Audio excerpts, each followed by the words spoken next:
Generally માતા પિતાને પોતાની સંપત્તિનો વારસો આપવાની ખૂબ તત્પરતા હોય છે, પણ સંસ્કૃતિનો વારસો આપવાની એટલી બધી તત્પરતા મેં નથી જોઈ. એટલે ખાલી આપણે એને બધી સંપત્તિ અને દુનિયાવી વસ્તુઓ આપ્યા કરશું તો એ બધી વસ્તુઓને કેવી રીતે હેન્ડલ કરવી એ કદી નહીં આવડે, કારણ કે ત્યાં બધી આગળ બહુ બધી ચોઇસીસ છે. એને ખોટી ચોઇસીસ એને વિનાશની ગર્તામાં મોકલી શકે.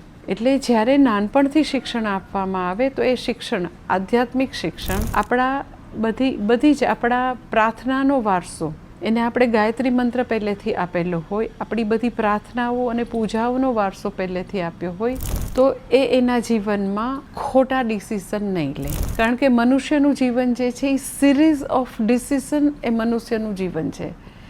મનુષ્ય તરીકે સવારથી સાંજ સુધી આપણે નાના ડિસિઝન લેવાના જ હોય.